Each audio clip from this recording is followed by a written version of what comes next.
and I'm ashamed of certain members of the court, absolutely ashamed, for not having the courage to do what's right for our country.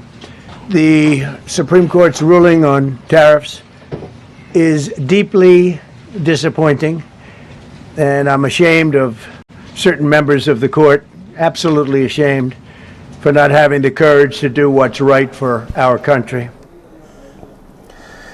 తను deeply ashamed అంట. ఇలాంటి తీర్పు వచ్చినందుకు తాను చాలా అషేమ్డ్గా feel అవుతున్నాను అని చెప్పి మాట్లాడుతున్నారు. అలాగే తనకి అన్ని అధికారాలు ఉన్నాయి, అవసరాన్ని బట్టి దేశం కోసం ఏ నిర్ణయాలైనా తీసుకునే అధికారం తనకుంది అని చెప్పి కూడా ట్రంప్ అంటున్నారు. సో మనం చూడొచ్చు ఎంత కాన్ఫిడెంట్గా. సహజంగా సుప్రీంకోర్టు ఏదైనా ఒక నిర్ణయం తీసుకుంటే మన దేశంలో అయితే ఎలా ఉంటుంది, కనీసం ఆ సుప్రీంకోర్టు తీర్పుని తప్పుపట్టడానికి కూడా అవకాశం లేదు కదా. ఇక్కడ వ్యతిరేకించవచ్చు, మాకు ఈ తీర్పు నచ్చలేదు అని చెప్పొచ్చు, లేదంటే మాకు ఈ తీర్పు అనుకూలంగా రాలేదని చెప్పి చెప్పడానికి అవకాశం ఉంటుంది, మేము అనుకున్నట్లుగా రాలేదని.